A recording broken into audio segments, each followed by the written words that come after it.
Y'all know what it is. It's the Find the Boxer game. Purchase a box for a chance at winning $500. One of 54 boxes has a missing boxer inside. Purchase your box or boxes by Cash Apping $ usual 50/50. Include your box number, name, and email address. Your box number will be confirmed and sent directly to your email. Each box is $20 with a 1 in 54 chance of winning. Remaining proceeds will go directly to the LDBC meet and greet in Las Vegas. Shout out to the LDBC, and remember, it's a usual suspect day.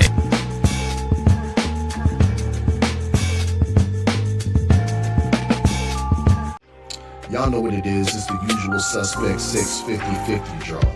Buy your tickets now for your chance at winning half the pot. Cash App, $ usual 50/50. Tickets are on sale for $10 for one, $20 for 3 tickets, and $50 for 10 tickets.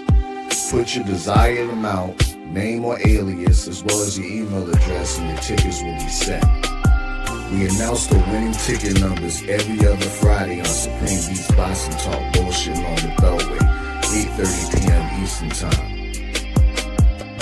Remaining proceeds will go directly to the LDBC meet and greet in Las Vegas. Shout out to the LDBC, and remember, it's a usual suspect day. Push the weight and now flex. The live is 1 in the 6. Fit the runner, boy, you nigga, no question. You were when a motherfucker high stepping. Hey, you never had a big enough weapon. Motherfucker never learned your lesson. I'm a 88 pack nigga.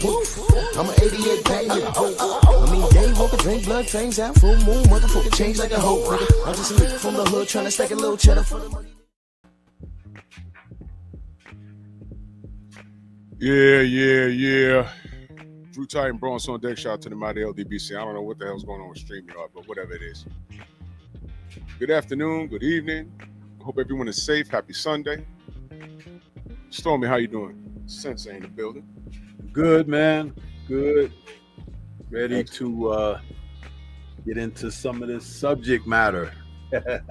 Yeah, absolutely. And salute to y'all. I'm gonna skip the roll call this evening. I see all of y'all in here, man. Salute to y'all. Coach, hit me on the DM. So I can give you my information. Coach, we cooking, boys. Swear to God, man. We need more soldiers like that, man. Salute to you. Salute to everybody that decide to stand for the cause. Brothers like Freedom's March and sisters like Sugar Free Mars, man. There's a litness of other people that are making things happen, man. So salute to everybody, all the content creators, man. I see you, BBO. Salute to you, good brother. But let's get to it, man, because there's a lot I want to talk about, and I don't want to miss anything. We had a pretty solid weekend of boxing. And some amazing results, man. I mean, we had some last minute knockouts, dude. Man. When I see that kind of stuff, I'm sorry to cut you off. I'm so excited about it because that's what I tune into the sport for. Yes. You don't know until it ain't over till it happens. Now, I'm glad you said that because we're gonna go with what I deem as an upset. And ladies and gentlemen, let me explain something to you. It's about the sport here. I don't know what anyone else is talking about. It's about the sport. Your favorite fighter might not win every fight, but if they go out valiantly, I'm cool with it. The first person I want to talk to is Floyd Schofield Jr. Let's start there. Let me tell you something. I was wrong, and I don't mind being wrong. Granted, nobody comes back with no adverse findings and everything.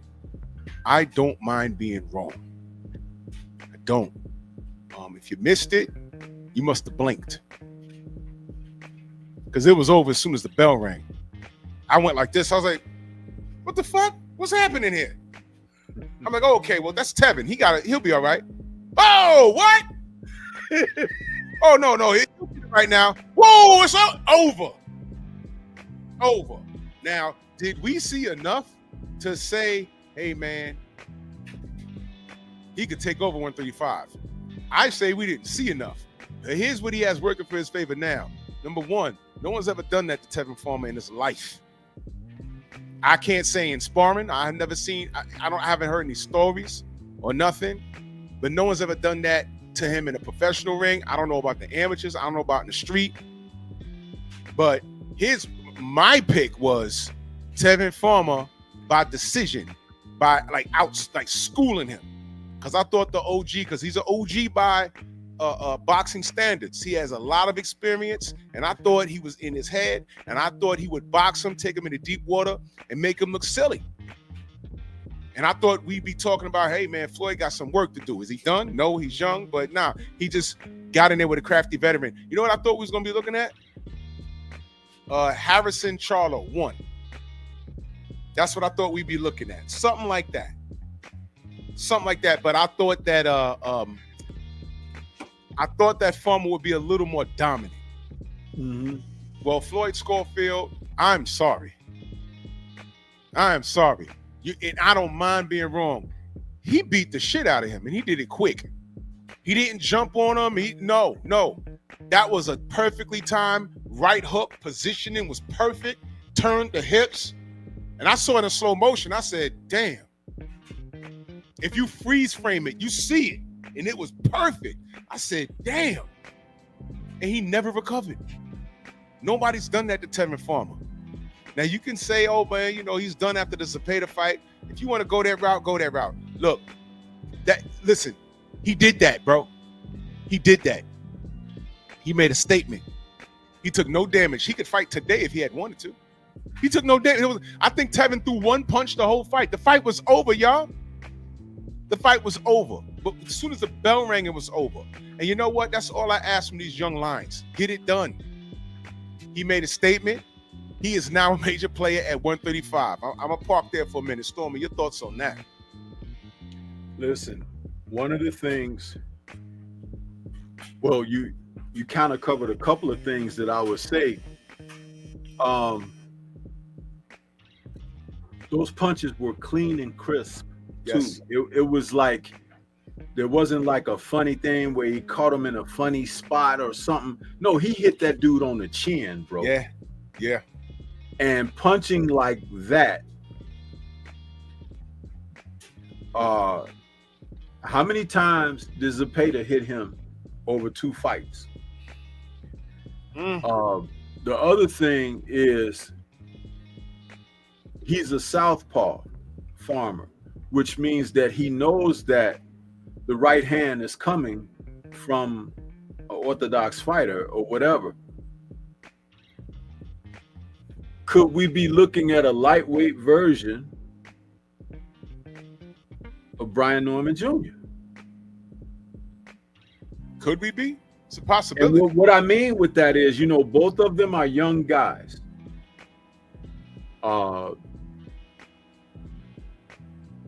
Kid Austin hasn't had the chance to be elevated to real contention yet. And the fact that he blew that opportunity against Shakur,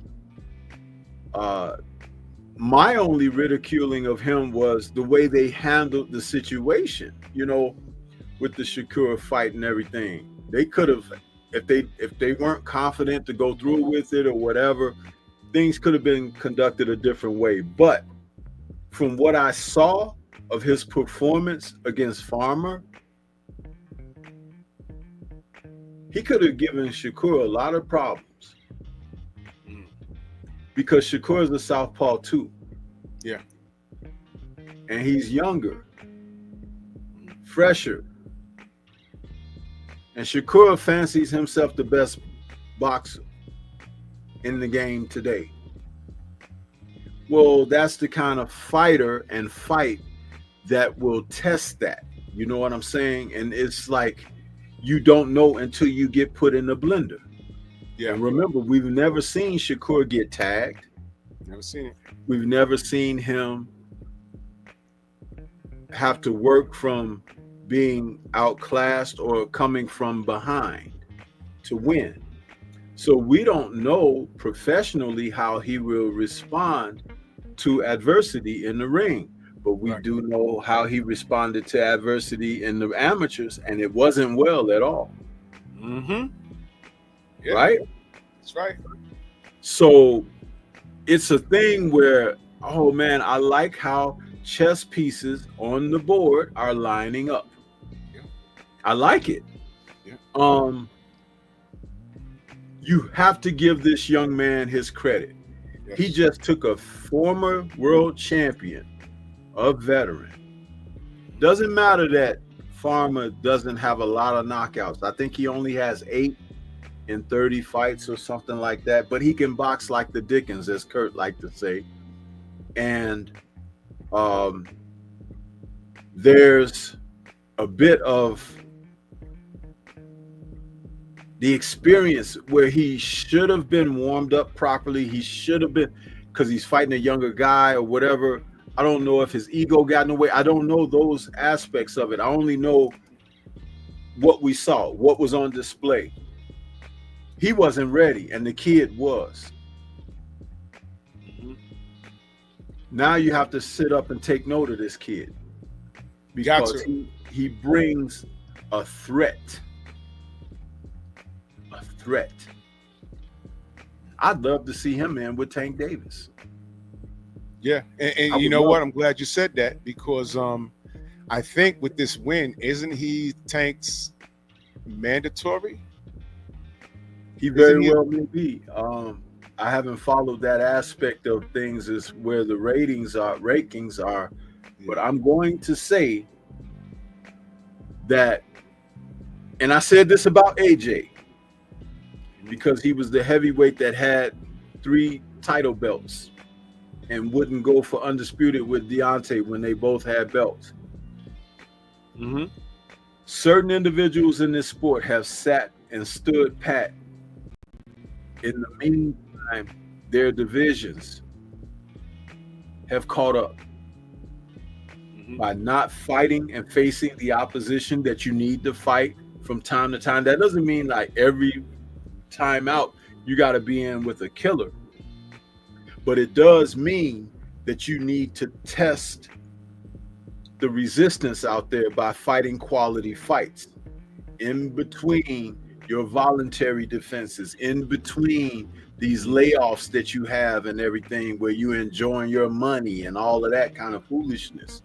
But there's always somebody, and I used to work with a guy back in the early 90s, and we would talk boxing, and he said there's always somebody in the gym hitting on a bag.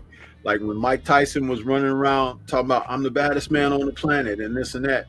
This brother, I used to work with him, and his name is Ron. I hope he's still out there somewhere. Ron would say, there's always a guy in the gym hitting on a bag. While he talking about he the baddest man in the planet, that's going to be the guy to whoop him right there. People don't even know who he is yet. Yeah. And for Tyson, it turned out to be Buster Douglas, a man who had several losses on his record, had even been labeled a quitter, even though he wasn't really a quitter, but he had been labeled that. And in the fight of his life, he whooped the crap out of Mike Tyson and had the biggest upset in sports history, not just the history of boxing, but sports history. You know what I'm saying? What do we say about Canelo being this guy? But if y'all think he didn't know about David Benavidez from like about 6 years ago, you're wrong. They always knew about him. We found out about him late. We always knew about him. He's been there the whole time. And they have people in those camps that scout what's going on in the gyms. They got an ear to the ground. What's going on? Who's this guy? Who's that guy? I'll give you another example, y'all. You think that Eddie Hearn didn't know who the hell King Kong Ortiz was? How do I keep this guy away from AJ? I got it. I'm going to sign him. And he signed him and kept his ass away from Anthony Joshua. Right in y'all face.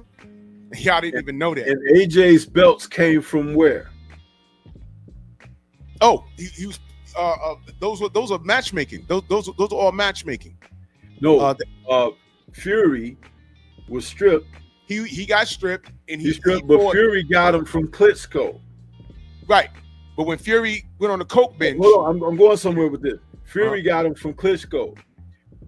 Klitschko was the unified champ, and his brother had the other title going back a few years. Vitaly, and King Kong Ortiz was the number one contender for them guys. Yep. And they avoided him. Yep. They avoided him. Yep.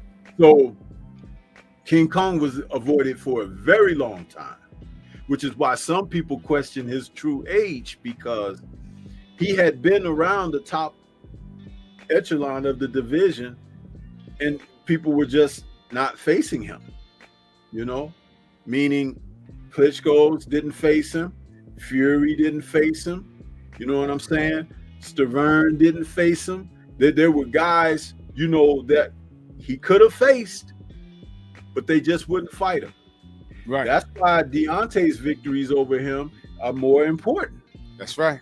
Because not only did he face the guy, he was an avoided man. Voluntarily, he fought him twice. Oh. Let me park there for a second, because we're gonna talk about Deontay. We all saw what Floyd Scofield did, but let's go to Deontay. And I have AJ there for a reason too.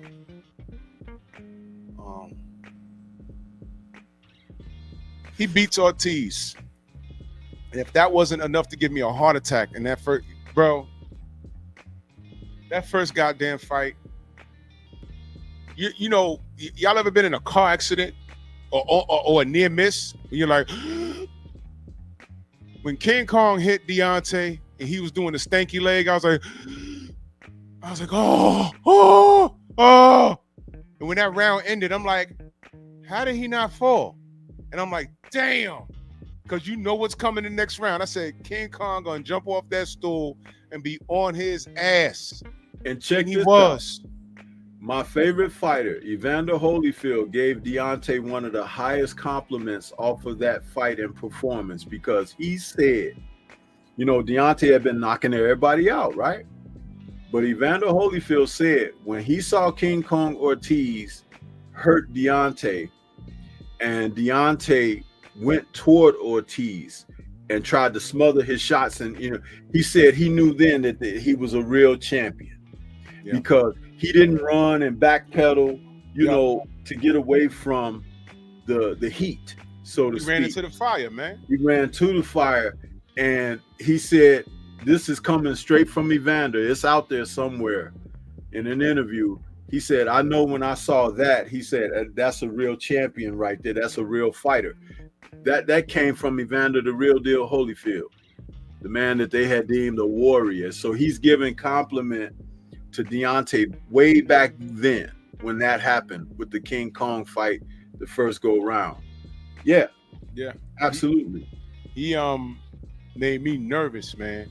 And the fact that he rebounded it and stopped him, man, I felt like I ran a race, and I almost had a stroke and a heart attack watching that. So the fact that he decided to do it again, I was like, man, why are you doing? Even Evander said, he said, you ain't got to do this again. Why is he doing this again? Evander said that. Right. Yeah. He said, why are you doing this again?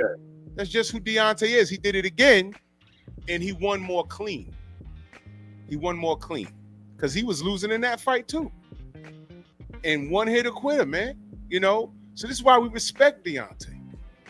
But not just the one hit, you know, that not just the one hitter quitter though, because to me, that's his best knockout. It is. He lured King Kong into a trap. Remember, he was back near the ropes. His back was near the ropes. And King Kong was pursuing, coming in, and he stepped around him and pawed at him with the jab. Then he feinted a full jab, like, you know, sticking it all the way out, like pop.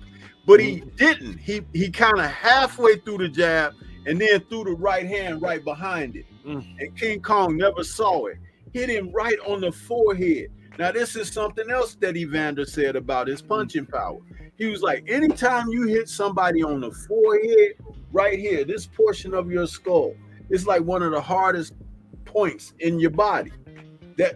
He said, you know that man is cracking with power, because King Kong went, not only when he went straight down, his legs was folded and everything. Shit, folded, His yeah. eyes had rolled in the back of his head, and he gave him a new hairstyle. Remember, he came out and he had that wet curl look in his hair. But when Deontay hit him with that right hand and all the moisture flew out his hair, he looked like he had Afro puffs after that. Shout out. Yeah, but he did, you know. And King Kong didn't even know what happened. He got up, you know, outside the count, and they was like, you know, you got stopped, man. And he was like, what? And when they say he knocked you out, King Kong had a fit in the corner. He was like, man, damn, he didn't even know he was because he was in the fight until he wasn't. He was in the fight until he wasn't, man. And you're right, D. When I say one hit a quitter, he didn't just throw caution to the wind again. He lined it up. He showed IQ. Lined him up, man. And Deontay, he knows what he can and cannot do. He understands who he is as a fighter. He understands his limitations. And what I liked about this weekend's performance is that he was working on things. I saw that. Yep. He was working on things. So everyone in there, they watching. They thought, listen, if he went in there and got dude out there and, Herndon, I'm sorry. Under a minute or what? If he got, then we learned nothing. We learned nothing. You know what I saw? And salute the Nada 86 in that super chat. Much love. He said, salute Drew, Stormy V-Man, and salute to the mighty LDBC. Is Deontay gonna go for undisputed? I think he's done pleasing the masses. I'll say that. I think he's done with that. I think he's doing it because he loves it. And if he ends up in the ring with a top tier guy, when he's ready to do so, he'll do so. But undisputed is only important when a certain fighter on the list has people rallying behind him. Undisputed only matters to guys like Usyk and Fury when the pale-faced people hold it. And this is no shade to Usyk. I like Usyk, but we all know what it is. As soon as you had two white fighters fighting for undisputed, they made the fight like that. But it was nuts, bolts, and a bunch of bullshit when it was one fight away with Deontay and AJ. This fool right here, this guy, we never got it. Now we're at a position where, can they at least fight? We're still not going to get it because of this fool right here, listening to Eddie Hearn, the other fool. So I don't think, I'm just not in the business of undisputed. Devin Haney ran out, got undisputed. Nobody cared, but they damn sure lied about it. When they put up the undisputed champions on ESPN, they lied and said that Teofimo was undisputed. We all know that was bullshit. And that's what I was just about to say. Haney actually did it. He actually accomplished becoming undisputed in another man's country. That's right. And defended it. And defended it right straight back in a return bout in the same man's country. Right. And these other guys, they were falsely running around claiming undisputed just because they had multiple belts, but not all of the belts. And there were people out here selling those wolf tickets. There were people out here actually extending the lies about these men being undisputed. And it was ridiculous because they did not do the work, but he did. And he didn't get a damn piece of acknowledgement from the boxing community outside of us. That's right. Because we spoke into existence who he was as a champion and as a fighter who wanted the smoke. He went over there. They tried to mess his camp up. They wasn't letting his dad over there. He had a cut man. They wasn't trying to let him over there. They were trying to uphold things and mess with his psyche.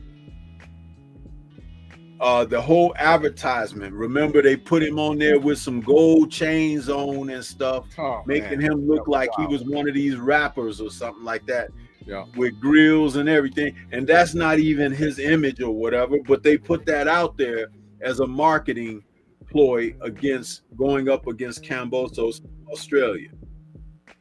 You know, they don't put a Mexican fighter out there with a sombrero and a poncho on when they go to Australia to fight. They don't do that. They may as well have gave him a bag of oranges and stood him on the side of the highway. You You know see, what I'm saying? When George Cambosa came over here, did they put a picture of him riding a kangaroo with a koala in his bosom? Come on, man. But this is how they do us. You know, the other side to that is, you know, brothers, sisters, you know, stop giving them ammunition. Because the other side of that is he took the pictures. But they took the worst of the worst that they can interpret. And, you know, we caught that. Like, yo, why would you take those pictures? just like what they did with Shakur and his mug shot, putting it on box. You see, it's the same thing. It's the same thing. Yep. And we had to fight for that. See, y'all, a lot of y'all don't know. A mug shot of Sergey Kovalev. Can't find one. With one exist. Did he really get arrested? I heard he was arrested at least 3 times. Oscar De La Hoya has a mug shot. I know it exists. Ryan Garcia has it, but they're not online. Shakur had that mishap in Jersey. They took his mug shot and put it on his box rec, bro. Immediate that day, the next, I think that week they put it up there. I'm like, what the fuck is this? And then we switched it, and then somebody put it back. And then we made so much noise about it, fucking Box Rec had to change how they do things. You feel me? So this is what we deal with. So when y'all say, oh, why are you making it about race? You can't explain anything that I just said. Why is that? Salute to Skywalk/Ultraman. Salute, because YouTube wants y'all to put different names down in that stupid chat. Much love, man. Salute to you, good brother. He says, Drew, Stormy B, man. What up, man? Salute to you, good brother. Thank you so much. Thank you, guys. I heard the General's premiere. D gave himself what did he say, a B-? Something he gave like himself that, a B-. Okay. What I saw was him working. He was utilizing a jab. He was getting back to the basics. He was getting back to what got him on top. He was using that stick. And here's what I looked for. Herdan, when he got into a pocket and he decided to throw punches, D didn't get hit. Did y'all notice that? You know why? I saw the guard and I saw D moving his head. I saw him moving his head and I said, no one's going to pick that up. No one's going to pick that up. When Herdan got into the pocket, I forgot what round it was, but he started working. Body, whoop, whoop, whoop. And D did just like this. I said, oh, shit. That's what I kind of wanted him to do when Ortiz was trying to light him up in the pocket. The old D was stand there and walk forward, sort of like standing straight up. He was standing straight. Yeah. Walking forward because D has a chin now, but just because you have a chin, you might come across a guy that could break that shit. So D was moving his head in the pocket. And then when he was walking, D used to walk forward and use his height and be very like a giraffe. It would make me very uncomfortable. But eventually he'd get you. Friday, I saw head movement, man. And if y'all were paying attention, I don't recall seeing D. Am I wrong on that? I don't recall seeing D move like that. I don't recall. When someone throw punches, he's usually taller than most people. He would like grab him or try and tie him up in his head, be like this. He didn't do that. And I said, oh, that's new. And eventually, and of course, there's going to be things you're looking like, okay, he could have did this a little better. But I'm glad that he understood. He's working on things. And the best thing that I'll just say this, and I'm going to pass it to you.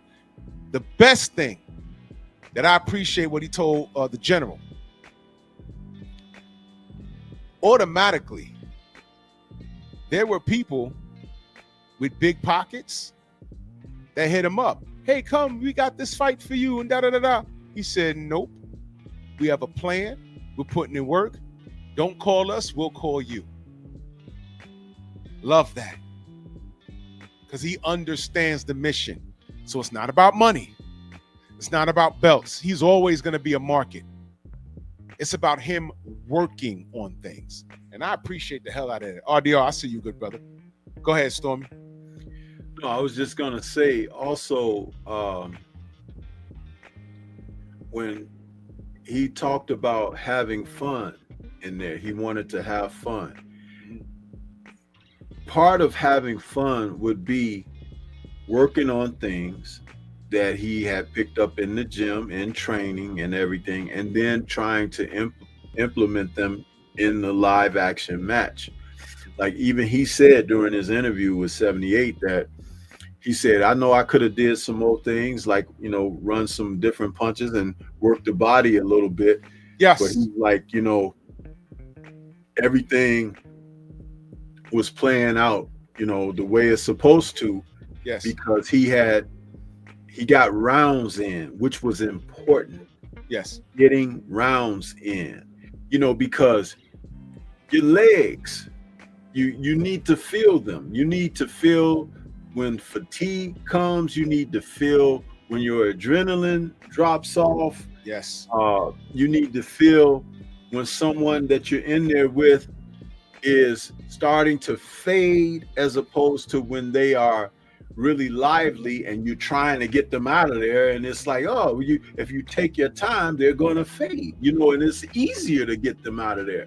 That fight that we saw last night, where that fighter from Bomac's team, dude, listen, that's an example of what I'm saying. We'll talk about that, but I'm just saying, damn, with D doing things the way he was doing, he didn't blow himself out.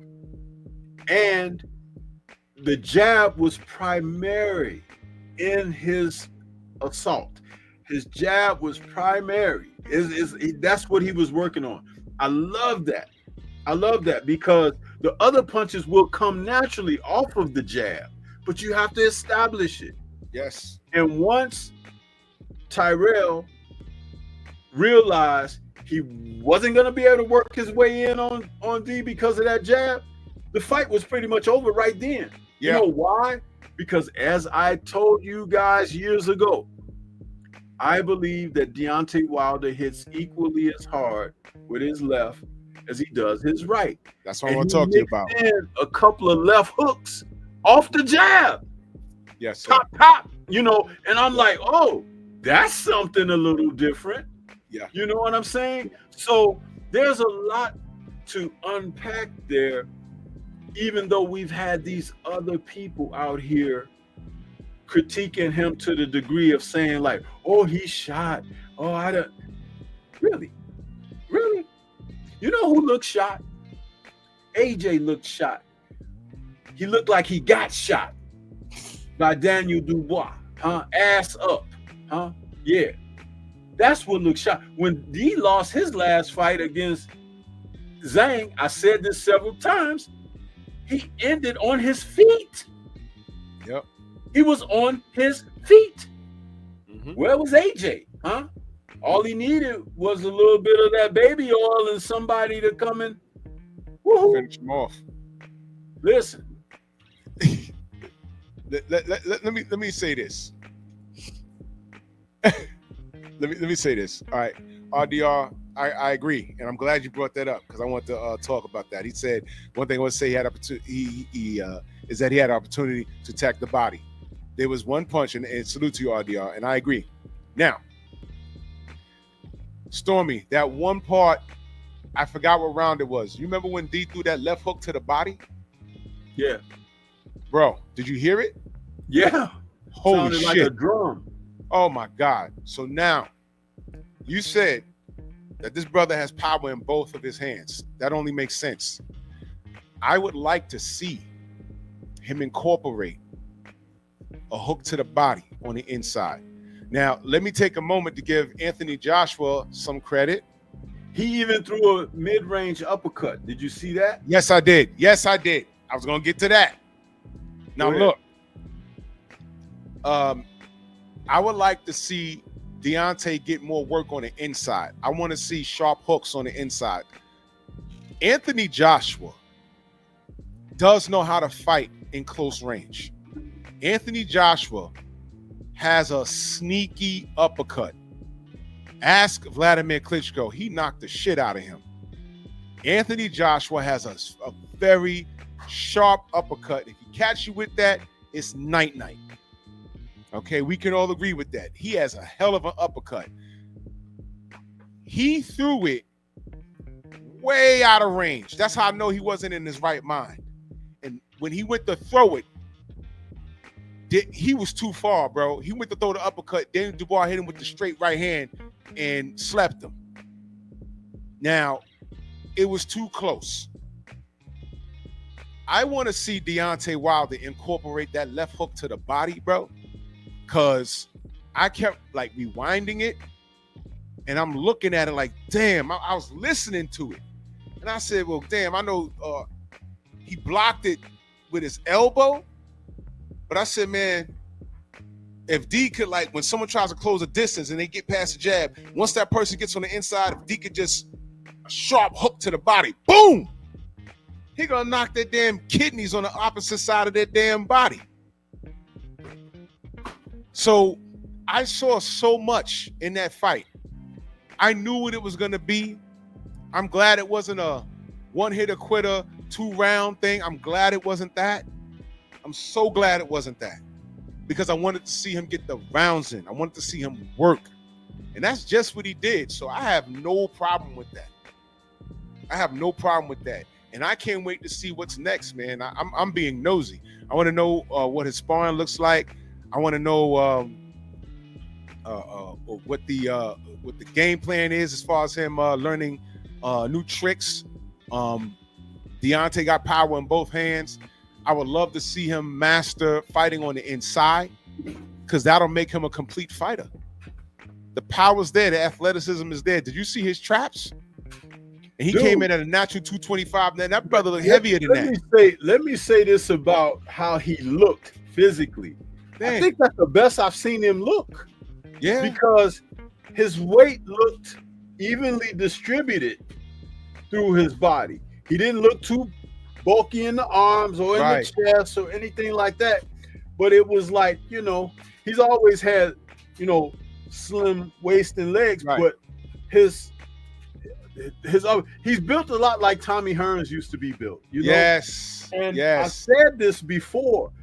There's so much, and they're probably a lot similar athletically and everything, which is why it was a no-brainer that when Breland was working with you were supposed to mold him in that Tommy type style, because that's what's effective for him.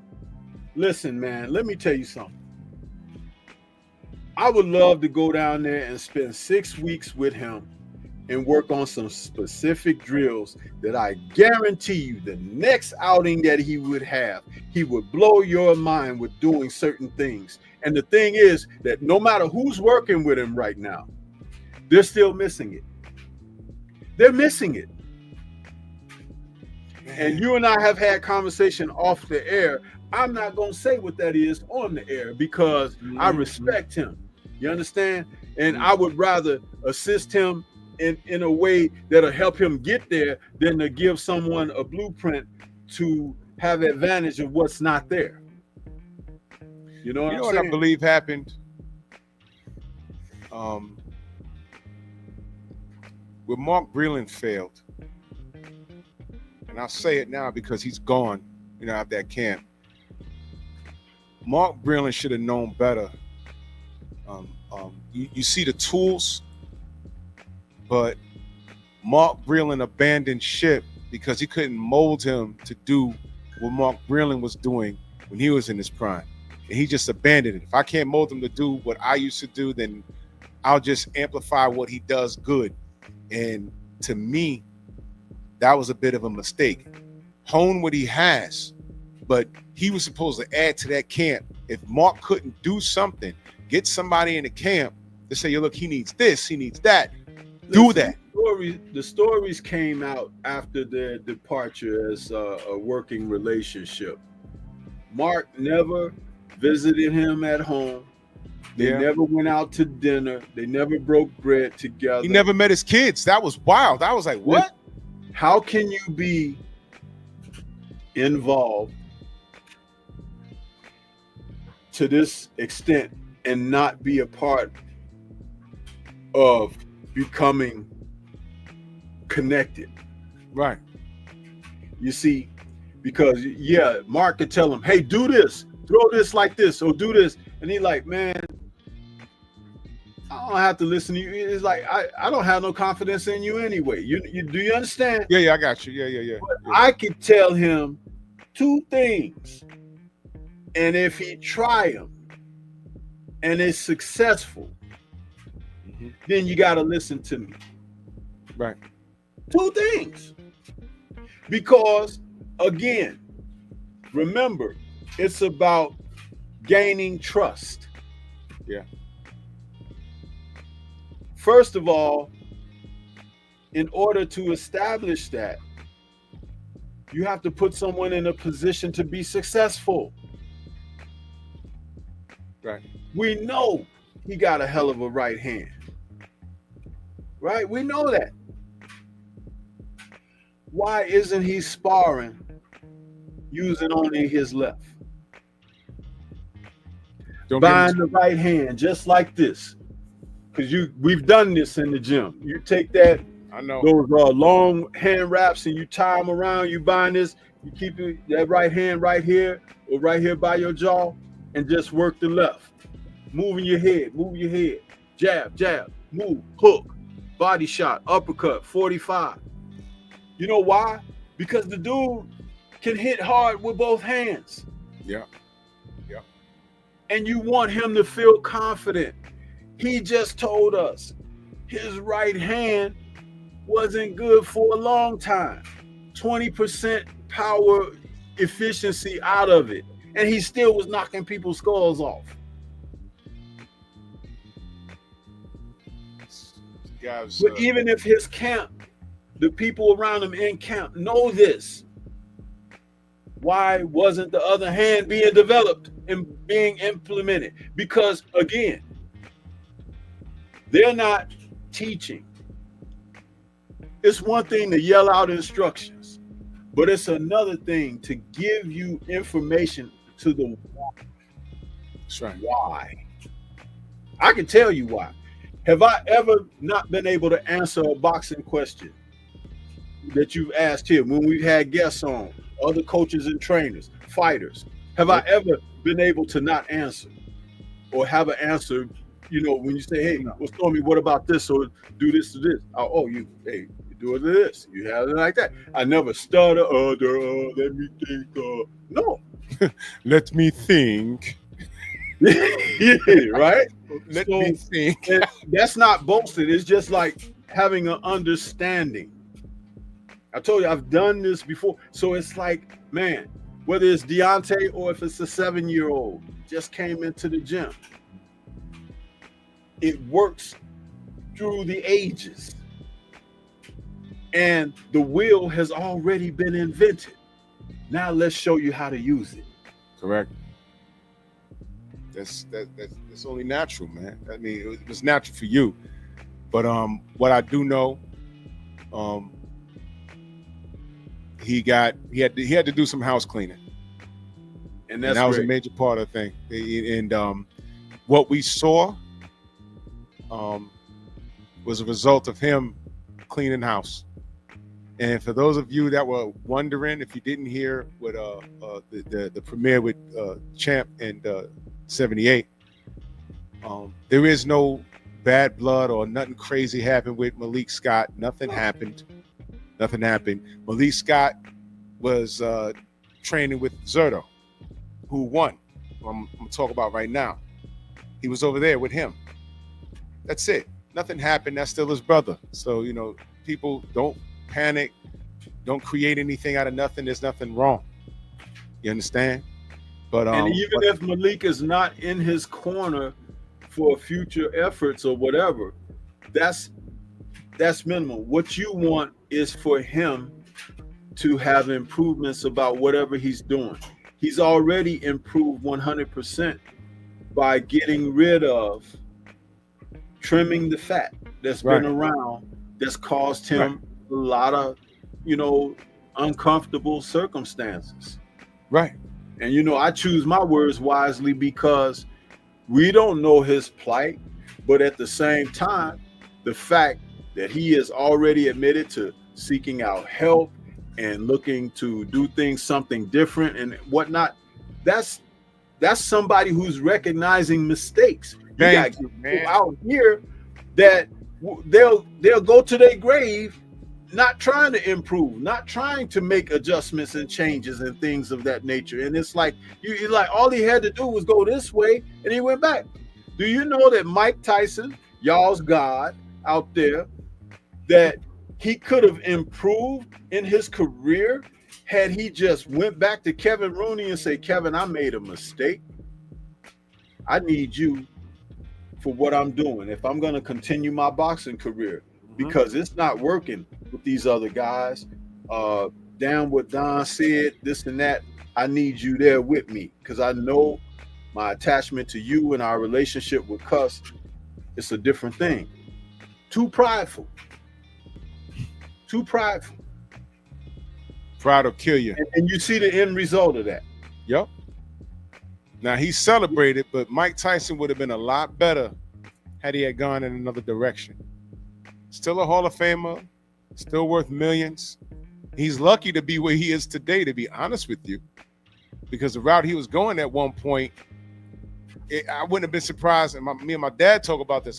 He was walking that fine line of someone doing something to him in the street. That type of silliness. He went to Freddie Roach at one time to ask Freddie Roach to work with him.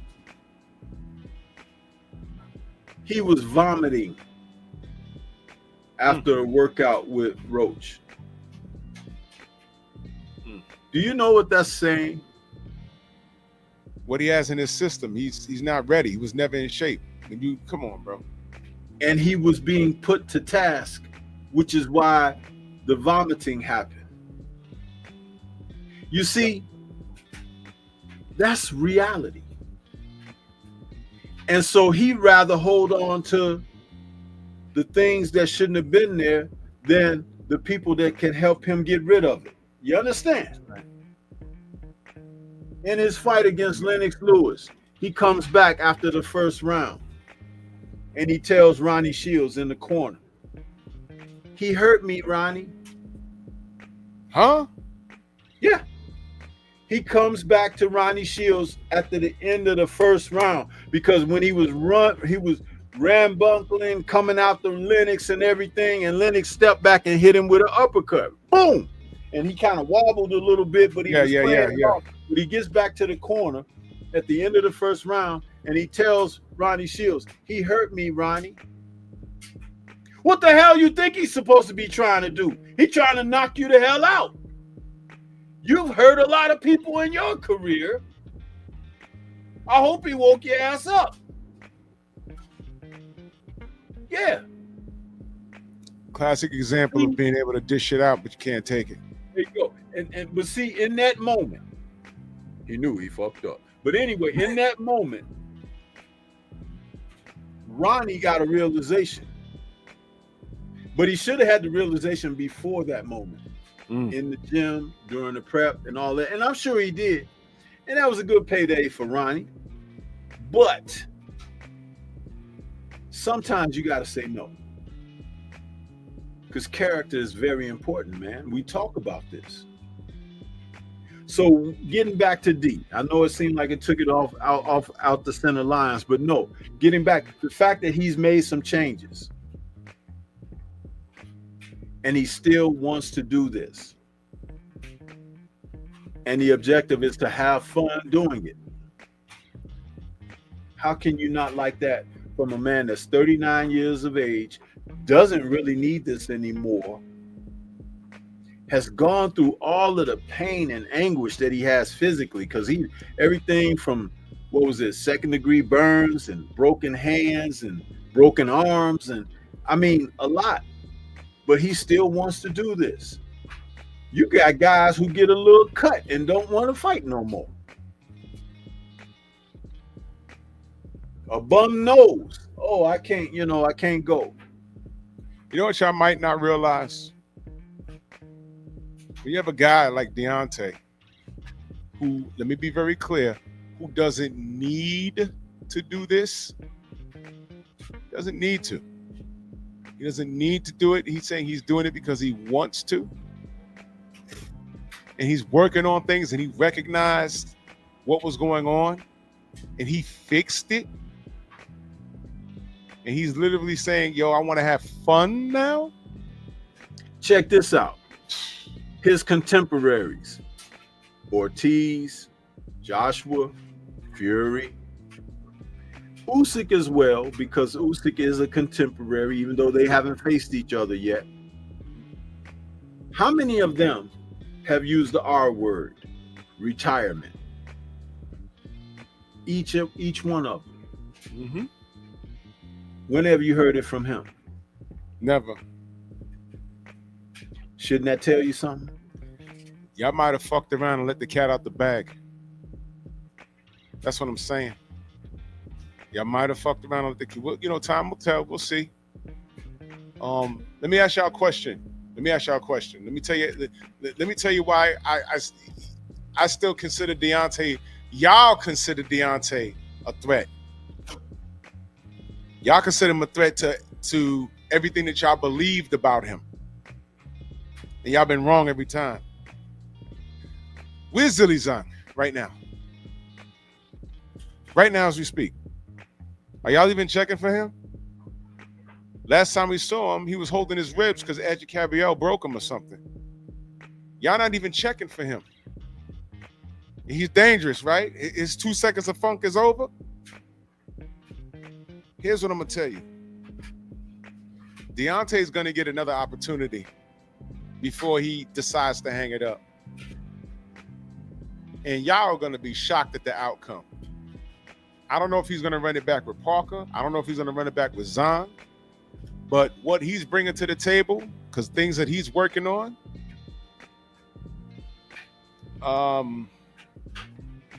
people are going to approach the fighting him different because he is different. And that's what I got from watching him over the weekend.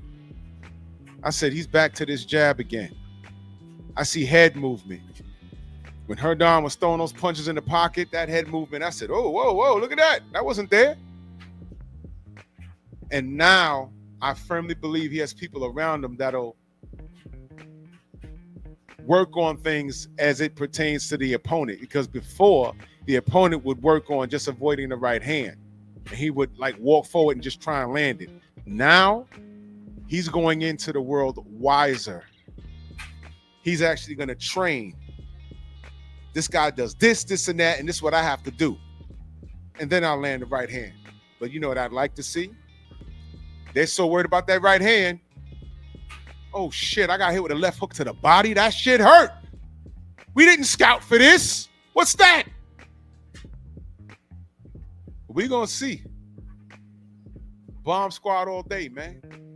We never hop off. I'm going to tell you something. I noticed from the first bell opening the fight.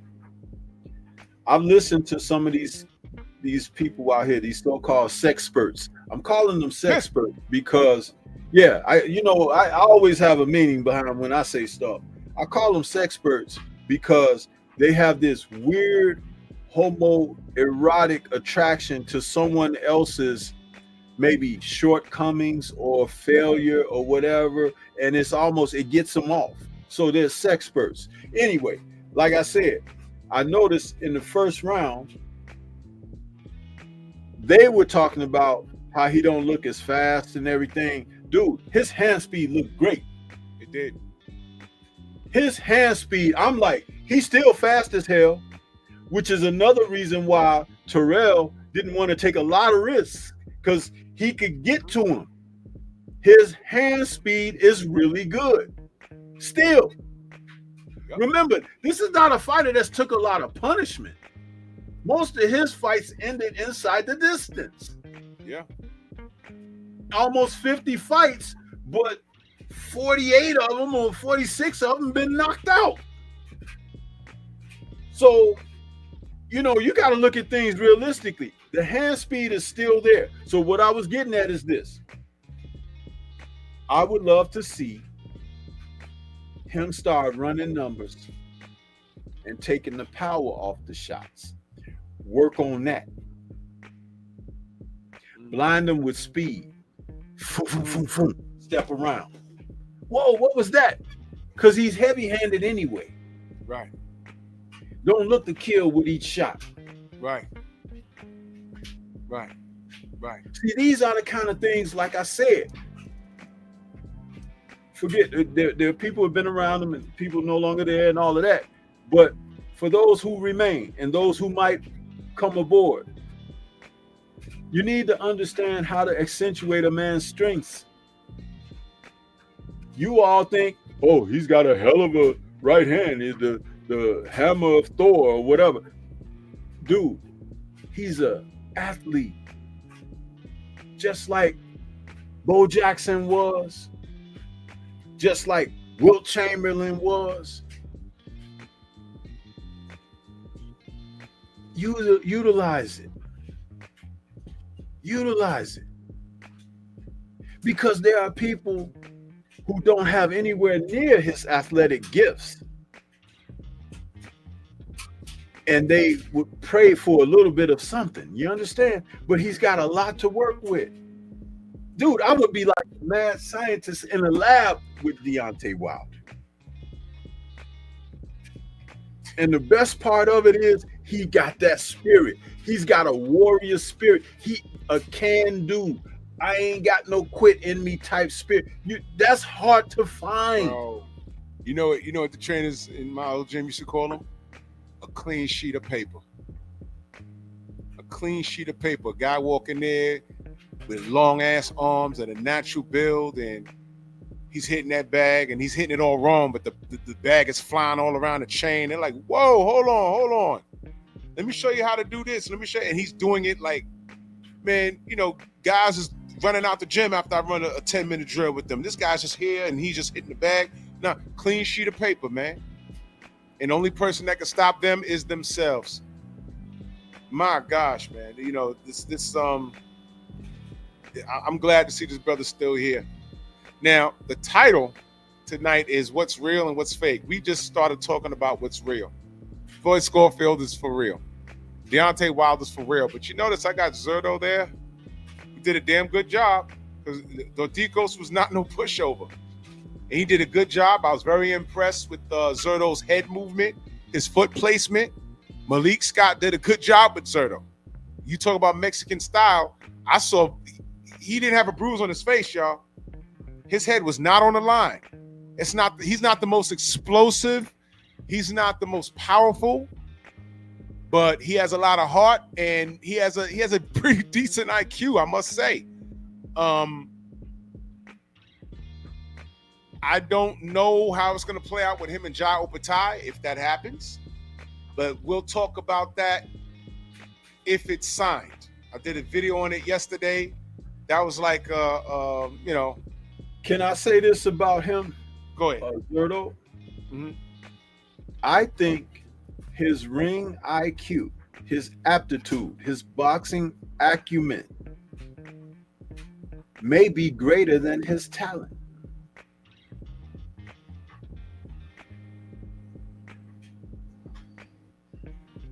Did you hear what I said?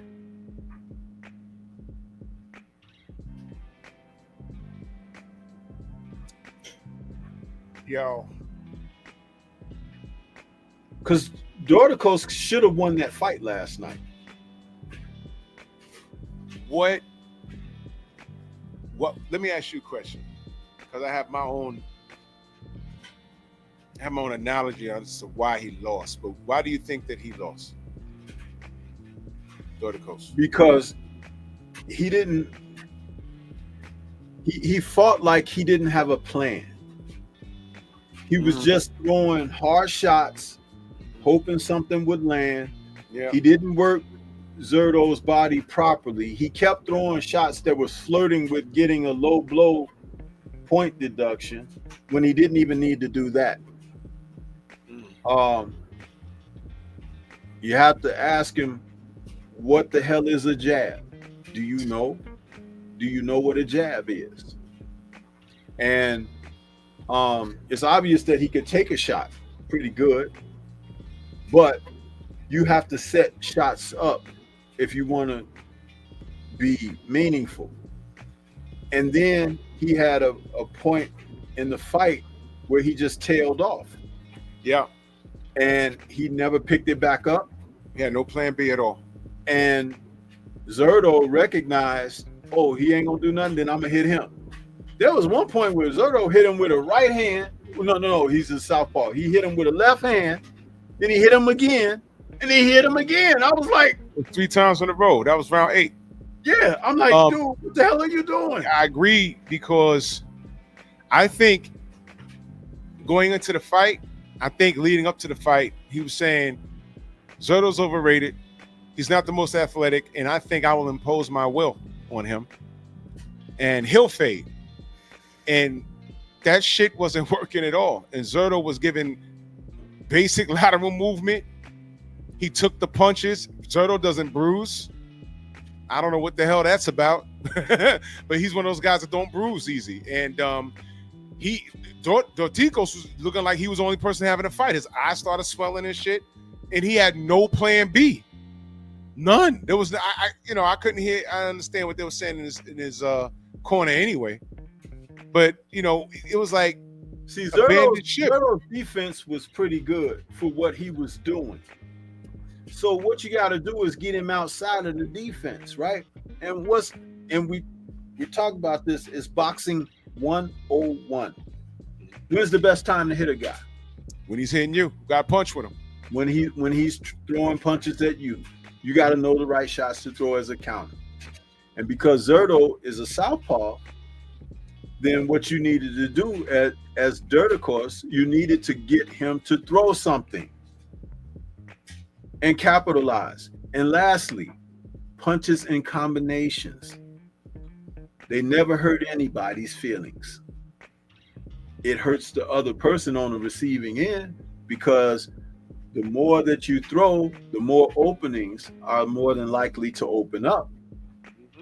Dorticos was happy with throwing a couple of solid hard shots that Zerto would catch on his arms, his elbows, his hip, or whatever, and then counter him. You got to take away the counter punching by countering the counters. Counter, yeah. Now, let's get on to the Jake Paul thing. There's a reason why. Oh boy. Okay, look. Here's a reason, bro. Listen. Okay, here's why I'm bringing him up.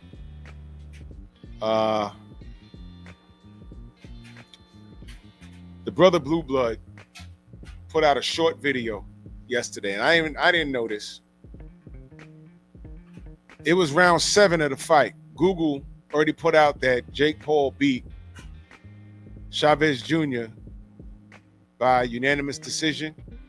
The difficulty was when that came up on Google, the fight was only in round 7. Yeah. Did y'all hear what I said? I'm going to say it one more time. The results of the fight were online. Unanimous decision, Jake Paul. The difficulty is when you Googled it, the fight was literally in real time in round 7. Now, yeah, Xavier, I saw it. Now, I'm watching the fight, and I'm literally losing my mind, because for a split second, I'm like, all right, Chavez is an underachiever. He's an underachiever. But I seen him fight in spots where he looked okay. For example, this is like 12 years ago now, the Sergio Martinez fight. Sergio was tapping him up, and in that last round, he threw that left hook. And it's those rounds where I'm like, man, bring back 15 rounds. Bring back 15 rounds, because Chavez hit that boy, and he was hugging on for dear life. He racked up the entire fight. And That last round, Chavez clocked him and almost killed him. That last round. He hit Jake Paul with something similar last night. He hit Jake Paul, those rounds 11 and 12. He started walking forward. And one thing, and I said it in my video, Jake Paul has no defense. None. He's used to people running at him with a barrage of punches, and then he'll punch with him like he did Nate Robinson, and he'll sleep him. But his punches are a reaction. Is he for the people he's fighting? Is he a big, strong guy? Yeah, but the guy's not what I call skillfully responsible. He's okay, but he's a novice. He's in it with Chavez, and from rounds 1 to like 10, Chavez wasn't doing anything. But I'm watching the feet. When Chavez walked forward and put him on the back foot, Jake Paul's damn near tripping over his own feet trying to get away. There's nothing there. And I'm sitting there, I'm like, am I about to scream at my TV like, yo, will you throw something? You know why? Because every time Chavez threw something, it either hit him or it just missed him. And I said, good God, man. And I'm like, I'm tired of these people having an agreement. Let's call it what it is. Jake has agreements. I just told y'all when he fought Mike Tyson, I forgot what round it is, but he did something. He made a mistake twice. And I said, there ain't no fucking way Mike Tyson ain't see that. For those of you, I know Xavier's in the chat. I know Coach is in the chat. When you roll, there's a particular direction you got to roll depending on the position that your fighter is fighting in. This man rolled in the wrong direction twice. And I swear to God, Mike Tyson went like this as a reaction, and he just didn't throw the damn punch. And I said, I know I'm not the only person that saw that shit. Jake rolled in the wrong direction twice. And I said, Mike, right there. Same round, he rolled wrong twice. IROC says 4th round, thank you. You saw what I saw. He rolled in the wrong direction, and Mike went like this and just didn't throw the punch. I said, oh, look. He let him off the hook. They had an agreement. Chavez didn't throw no punches until round 11, bro. And he wrote, Coach, you know what I'm talking about. And he won round 11 and he won round 12. Do not tell me he couldn't have did that from rounds 1 to 5. Don't tell me he couldn't have did that. At the end of the fight, he was like, God, you know, because round 4, right? He kept saying round 4. I'm like, why does he keep saying that? Because the agreement was, don't do shit to fuck up the bag. Now, here's why I'm bringing that up. Thank you, Coach. He rolled towards a counterpunch twice, and Mike didn't throw the punch. One of the times you saw him do his elbow like this, like it was instinctive for him to do it. He just didn't do it. And I said, oh, my God. You have to have a boxing mind to see. See, the average person didn't see that. I saw it. He rolled in the wrong direction. When Devin rolled in the wrong direction against Linares, he got clipped. When I told y'all this before. You don't roll in that direction. And Devin rolled right into the punch. It was a mistake. Jake Paul did it 2 times. Mike went like this, and he just didn't throw it. And I said, what the fuck? He did it again. And I said, man, they have an agreement. Last night, you saw an agreement. Now, I'm going to give Jake Paul credit. He's selling seats. And for those of you that says you're the face of boxing when you're making money selling seats, there you go. So I guess Jake Paul's the face of boxing, right? But here's my issue. When he was leaving the podium last night, Zerto was coming onto the podium, and they did a little stare down. They smiled about it or whatever. They asked Zerto about Jake Paul, and he said, like he's not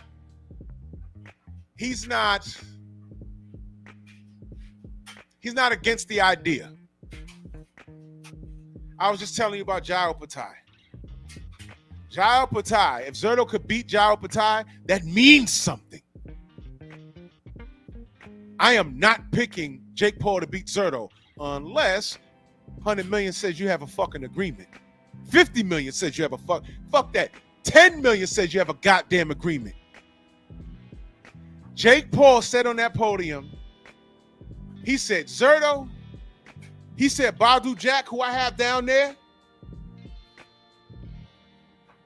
Badu Jack right there, and he said he called out Anthony Joshua and Canelo. This dude's playing in your face. And you know what? I'm not mad at him. Because y'all let him do that. You let him do it. You let him.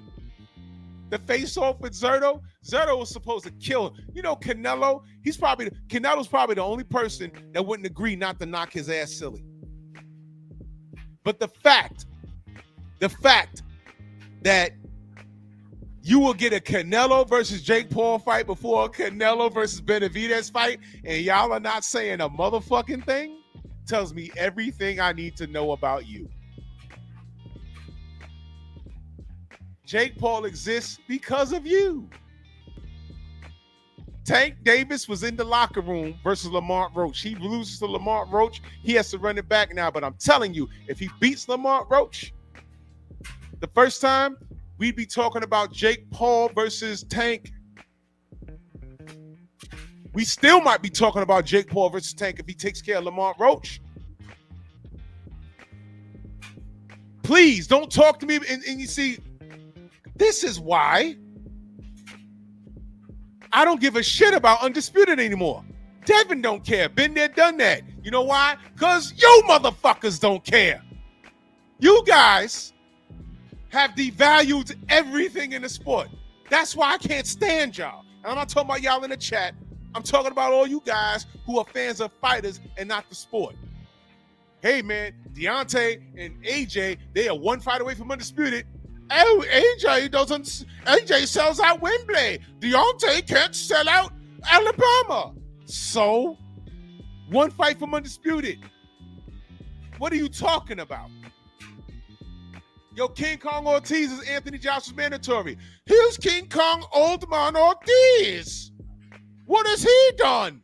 He's his mandatory. Doesn't matter. Doesn't matter. What has Deontay done? Well, he has a WBC strap. By then it was like, 6 or 7 title defenses? He's undefeated. Go get the belt and be undisputed. You stupid nigga. You would rather not break bread with your brother, but you sign a lifetime contract that I don't know what that's about. With Eddie Hearn, you dumbass. Then come to my city. Andy Ruiz knocks you on your ass. And speaking of Andy Ruiz, you want a real fight, Jake Paul? Fight Andy Ruiz. We don't know what he's doing. Catch him now. I don't know how much his weight is right now. I don't know. Fight Andy Ruiz, bruh. But this guy, he's going to get a big pay. He's going to get one of these names. And if Jake Paul gets an AJ fight before Deontay Wilder, I don't want to see no more. AJ fans need to go to the highest building in your city and jump the fuck off. No parachute and head first. Dive. Dive. You guys are the worst thing that happened in boxing. I'm talking about boxing, and y'all are talking about saving your man crush. This guy said Badu Jack. Badu Jack will kill him, man. Stop this shit, man. You guys are getting on my nerves. What's real and what's fake? These dudes had an agreement last night. I'm sick of y'all ass. Jake Paul's your fault. Bastards. Fucking stare down with Zerto, man. I'll land the plane right there, Stormy. What you got on that?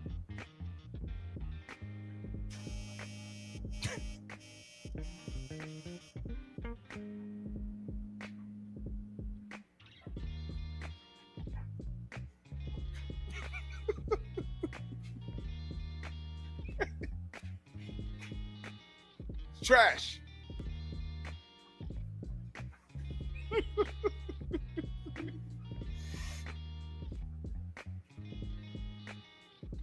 Stormy, nothing on Jake Paul? If I were a pigeon, you know I'd leave him with a couple of droplings. That's about it. Because he's brought an element to the sport that has allowed the fighters who take these deals with him, they have no They have no ethics, man. They don't. It's like, because basically, he's in there having matches that are set up and designed for him to defeat guys. He's not beating people up, and that one fight that he had against Fury, he didn't run that back, did he? Nope. He said that. He mentioned his name, but he don't want that smoke.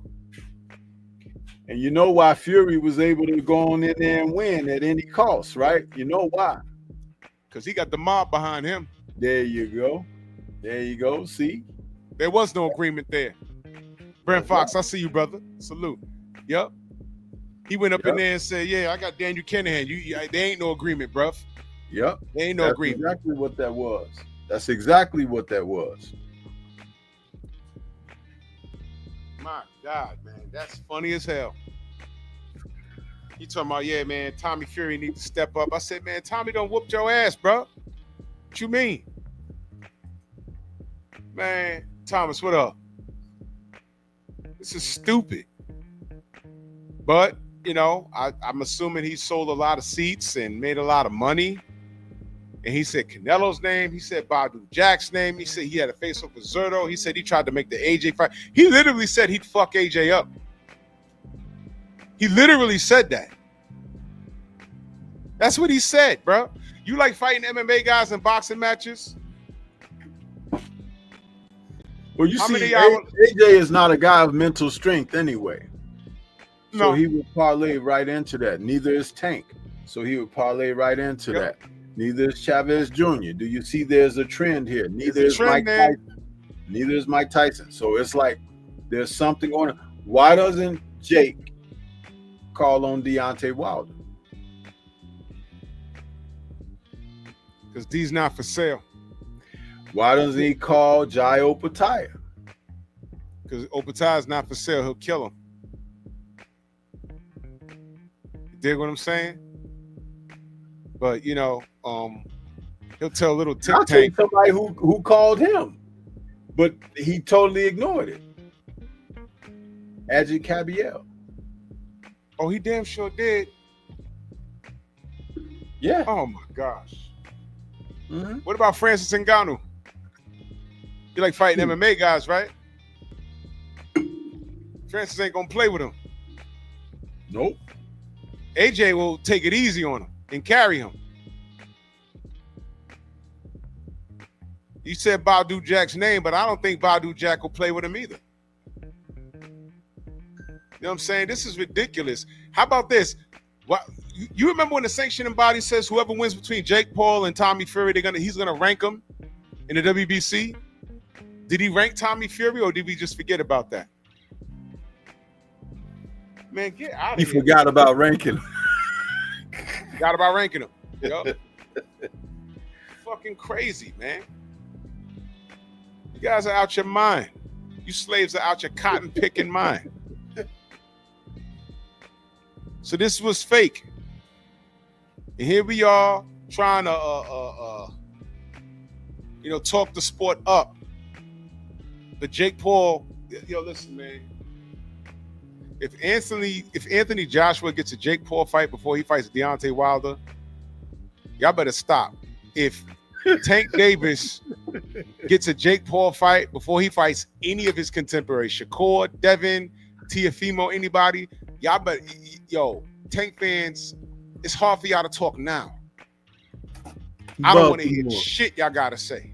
If that happens, just shut up, man. Just shut up. Just shut up. And the fact that Chavez got in there last night and it took him 10 rounds to throw a goddamn punch, and then whatever punch he threw, it was devastating. He could have killed Jake Paul, man. Every time Jake Paul got hit, his hair started flying and he's doing all this shit around him. I said, man, this guy's food for a real fighter. I seen Rockman Jr., I think that was his son, in the front row with the dreads. He said, hey, man, we were supposed to fight. Can we do it? He said, oh, man, you got to get in line. I said, okay. I ain't mad at Jake Paul. Don't get me wrong. But I know what I'm looking at. And if y'all are entertained by this, I was looking at the comment section at the post fight. If y'all are entertained by this, cool. I'm not. But you get him in the ring with a ranked guy that's not going to play ball with him, he's going to get killed, bro. And I done said some names. Get in there with Andy Ruiz. See what happens. Get in there right now. You know what you do? Get him in there with Jared Anderson. Jared Anderson like money, right? Get in there with Jared Anderson. Big Baby. Get in there with Big Baby Anderson. See what happens. Just jerk, man. You guys. Oh man, y'all ain't gonna make me drink. I know what I'm looking at. Real quick. Let's talk about Avius, man. Let's do it. He's fighting out of the B&B gym or whatever it's called, Bomac.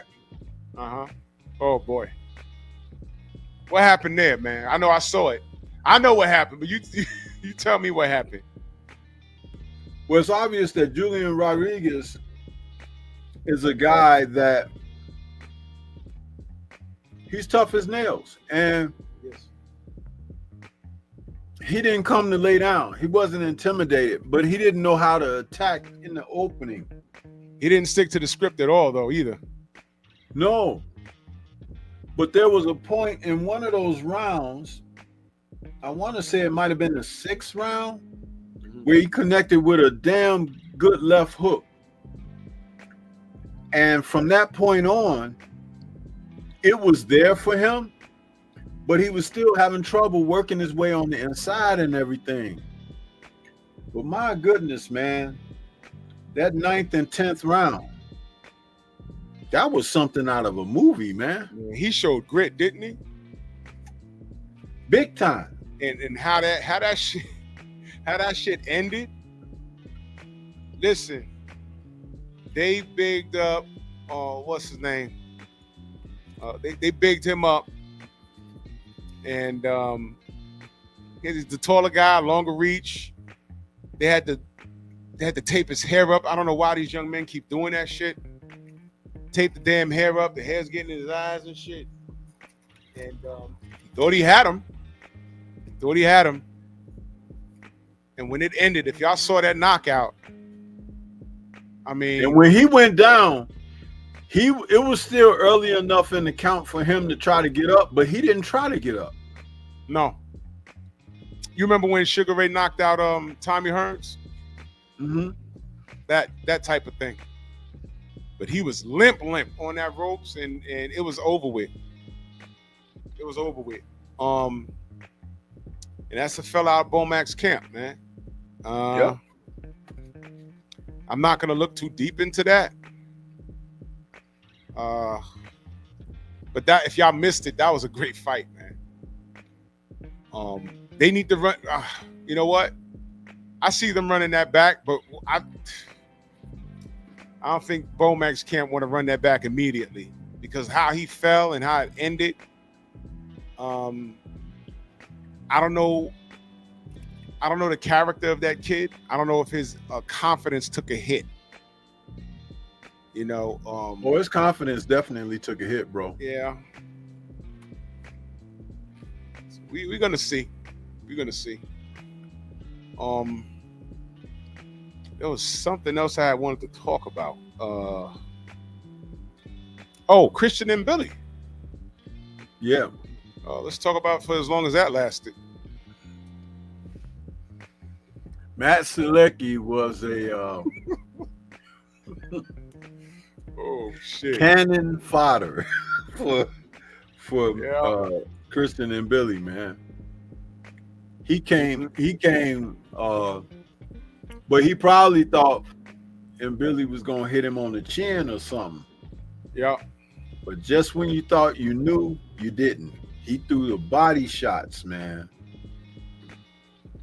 Yeah. That's all she wrote.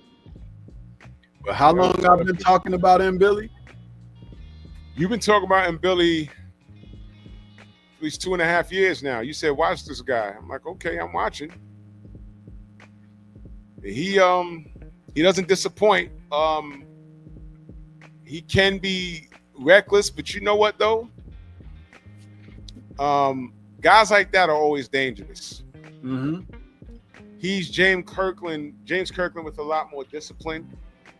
And he's one of those guys that as soon as that bell rings, he's on you like a cheap suit, man. He ain't gonna stop. Yeah. He ain't gonna stop. And it's like the punches that do miss, you hear it by your ear, like it's like, oh shit, I better not catch too many of those.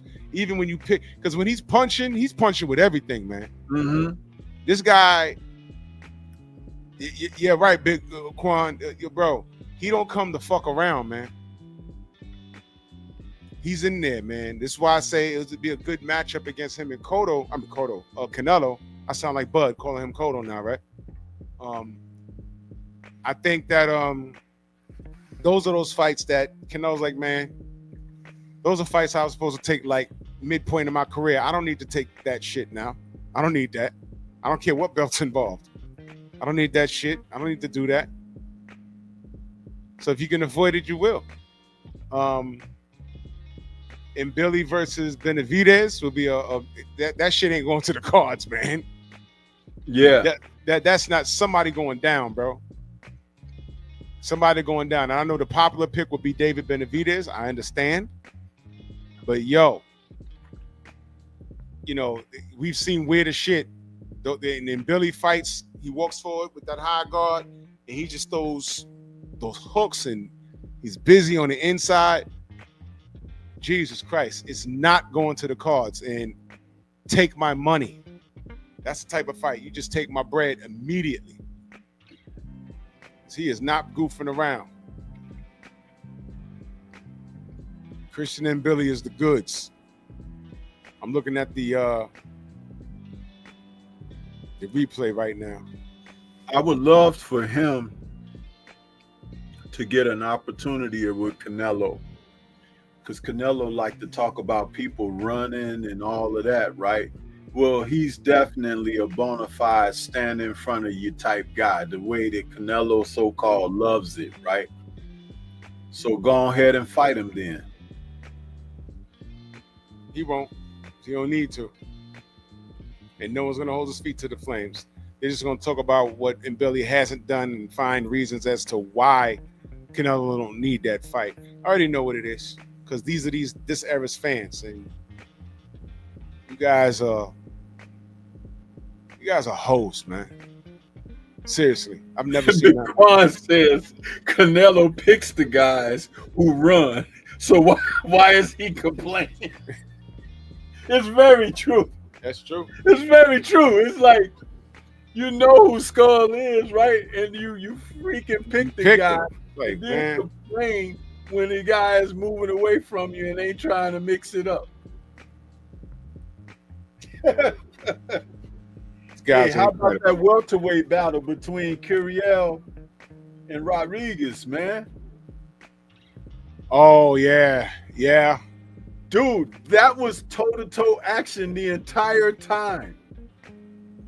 And I thought that Rodriguez was kind of like, doing some good work in there, because he was throwing these body shots, right? They were like really fierce body shots on the inside. But Curiel hit him with that uppercut that split his eye open and must have hurt his cheekbone too, because dude went down and that was pretty much it right then. I mean, like, dude. And see, again, how could you not like or love the diversity of boxing? Here you had a fight which delivered that type of action for people who like that, right? Right. Then you had the other fight, like I said, when Avius was taking on Rodriguez, and he was pretty much boxing Rodriguez and everything. And then Rodriguez comes through. Dude, did you realize that not only did he stop him in the 10th and final round, but the bell rang and he never got up? Remember, because it was at the end of the round. And the ref was counting. And dude didn't get up. And it was like, ding, ding. The ref was like, 9, 10, you out. He didn't get up. You know, He because you waved could the only white be flag, saved bro. by the bell in the last round, right? He Yup. didn't get up. Man, I ain't gonna belabor the point, man. We gonna get out of here, man. Are the Queens on? Queens of the Ring on? Are they on yet? Yeah, they on. They should be on. Let me see. Yeah, they're gonna be on in a few minutes. So let's go. Let's head over to the Queens and support them. That's how we do. You know what I mean? I'll be back tomorrow morning. Listen, man, I put up a Bud video. I didn't know that it was gonna create that much hysteria. Let me say this to you. Y'all go ahead. There's like 160 comments or something on that shit. I didn't read everything. But I'm not gonna put that on. I'm not gonna put those fanatics on him. But y'all are fucking retarded. Yeah. Yeah, y'all are retarded. And that's a goddamn shame. That y'all don't know what concern. Let me blow this up. Let me blow because y'all need to see me. That's a damn shame that y'all don't know what concern is for a brother between hate and concern. But you don't understand that. But I know when you want to hide something from a nigga, you put it in a book. That video is about 20 minutes long. And I know when you put an athlete's name, the name goes into the algorithm. I have a bunch of people commenting on my videos that I've never seen before. You guys are pathetic. You guys are numb. I mean, you guys are such airheads that if someone blew in your ear, you'd be like, thanks for the refill. That's how stupid you are. Y'all go ahead. I dare you to put that hating on Bud coat on me. I dare you to do it. Y'all see what I do to Tank, right? It's not hate. You know why? Hate is when you're just making shit up and you don't know what the person is doing. No. Because everything I say about Tank, you can never say that I lied on this motherfucker. Now, y'all can go ahead and play this game with Bud with me if you want to. I already said I pick him to destroy Canelo. I think he's all wrong for Canelo. But I was very clear when I said the only thing that can mess this up for him is him. And I learned something that I do not want to get in the way. And he's displayed some character question, that he displayed some behavior that makes me question his character. I don't want that to be in the way. Now, I just told you what happened with Bomax Fighter just yesterday. I don't want that to be an omen on what's about to happen. Don't make me open up a panel and have you come and justify what you said in that comment section. Because you know how I do. You'll turn your camera on, I'll read your comment, and I want you to explain what you said. But what I know, those 150 plus dudes in there and women or whatever the hell y'all are, him, hers, whatever you identify as. Him, hers. Once I shine the light on you, you can't explain yourself because you're fucking retarded. Him, hers. You're fucking retarded. I can't believe that what I put out was concern for the brother and what I don't want. And you she's, oh, you out here hating on Bud. I'm like, here we go again. You didn't hear when I said he's all wrong for Canelo. I pick him to stop Canelo. I see Canelo saying, hey, my knee, I can't continue my knee. No, Bud was going upside your head. And you felt something coming. Pause. Get your mind out the gutter, Miguel. Fucking Miguel, this guy. ¡Ay, Miguel! ¡Miguel! So you quit in your corner. So I point out a discrepancy in Bud's behavior Stormy, you know what they were saying in that comment section? What? Idiot, Bud's not married. I'm the idiot? Wait a minute. This is the black community. This is the black community, y'all. This is you niggas. That nigga knocked her up 6 times and didn't make her an honest woman? I'm the idiot? Because I didn't know. I assumed that was his wife. And then he fucked around and made a baby out of wedlock? Wait a minute. I'm the idiot? Oh man, you say you're not gonna gossip, but then you're gossiping. He told Club Shay Shay that shit. And they laughed about it. You know how black women always said, oh, y'all don't protect us. Okay, look, she's a fool for reproducing 6 times and not demanding marriage. He's a fool for reproducing 6 times and not marrying her. He's also a fool for making a 7th child out of wedlock. And y'all gonna tell me that this has the potential not to be a distraction? That's my concern. And I talk about spiritual backlash. Spiritual backlash. You don't see it coming. It just comes when it least expected. But I'm wrong for being concerned. You niggas are dumb. I'll talk about it tomorrow. I dare all of you to pull up. I will drop a link. Defend that. Please, I dare you. I dare you. Thank you for telling me that Bud Crawford's not married to that woman, has 6 seeds. And one out of, I'm sorry, we can't say out of wedlock, has another one, another relationship. And now when Bud make 100 million, and you got to give one chick 60 and the other one 20, and he has to fight for a living, now how y'all gonna feel? Not so crazy now, right? Now, am I hating or am I saying, hey, brother, slow down, man? Slow down. Why you acting like you ain't never seen tail before? And that's the problem with you niggas. You know what, you young niggas, you YNs, you know what your downfall is? Money and pussy.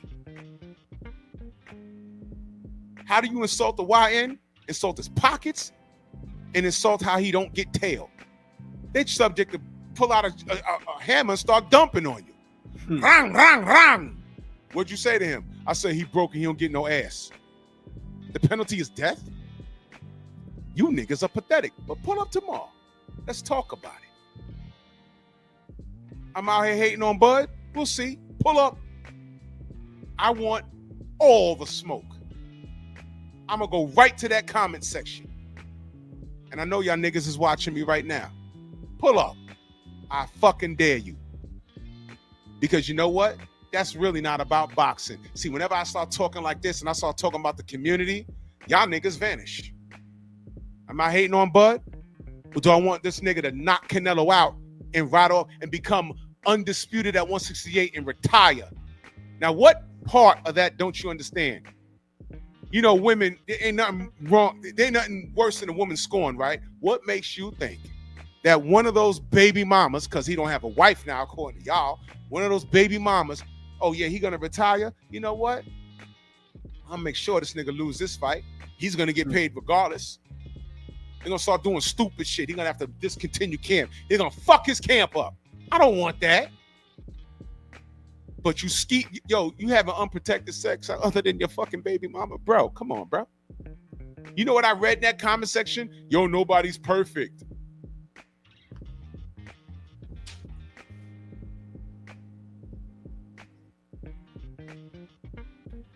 That's how we viewing life? That's how we viewing life? That's how we viewing life? Y'all remember when I brought up, I said, yo, man, Tank got to be more responsible. He's ramming cars into bitches and leaving the scene of the crime. Y'all remember that kid got in the comment section, oh, come on, Drew, you ain't never made a mistake. Not like that. You have a car accident and there's a woman pregnant in the car and you leave the scene? No, I can't say that I've made that mistake. I can't say that. I can't. No. Trey Will, salute. I can't say, you niggas normalize the dumbest shit. He has a baby mama, 6 kids. Yo, listen, man. I know a dude personally who would sit and complain about baby mama every day.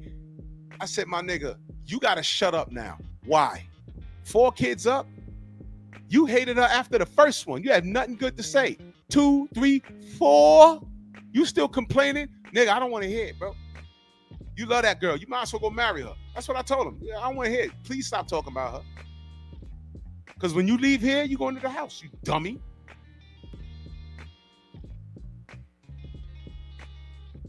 Yeah, Trillwood, I thought he was married. If you go to my Bud video, that got a lot more attention than I thought it was. I said, well, how the fuck I got 5,000 views on this? And 160 I'll tell y'all right now, this is ridiculous. That video, because Drew's not popping like that, right? That video, it's Bud did what? Spiritual Backlash. 5,897 views, 169. Shout out to Miguel. ¡Ay, Miguel! ¡Miguel! 169 comments. And 80% of them is hate. Oh my God. Oh, I'm sorry, God ain't got nothing to do with it. Y'all ain't in church. You're not in the mosque. We've gotten away from God. It's about money and pussy. You chicks get flown out. Shorty spit out 6 kids, and not one time did you say, Bud, you gotta marry me. How about this? Who's her father? Y'all got daughters? Y'all gonna let some dude knock up your daughter 6 times? What? What? What the fuck is going on there? And then they in the comment section, he's not even married. Huh? I didn't know that. I'm sorry, but doesn't that make it a little worse? And y'all talking to me like I'm crazy. Okay, I'm your Huckleberry. Pull up tomorrow, all you niggas. And I stress the word niggas. Hold on, let me hit that for you, motherfucker. Yeah, I stress that word. Man. Where my nigga Kramer at? You can talk, your brain now, motherfucker. Rolls out, he's a nigger. He's a nigger. He's a nigger. Oh my God. A nigger, look, there's a nigger. And 450. N.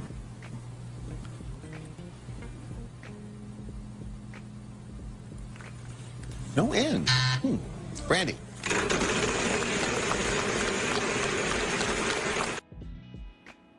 Y'all dingy freaks pull up tomorrow. I want all the smoke.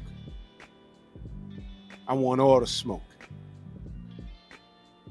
Stormy, let them know they can find you. Man, everybody can find me right here on YouTube. Stormy B Man is the channel. That's Stormy B Man in all caps, but no cap. Yeah. I think you don't know, now you know.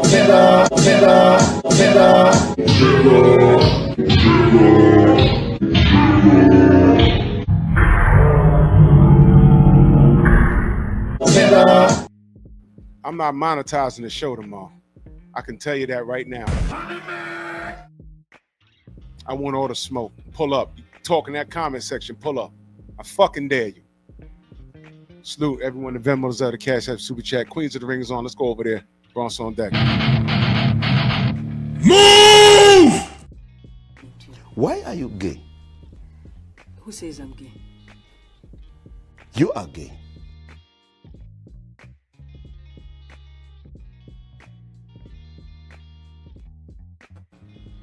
Oh yeah, shout out to you Wilder haters.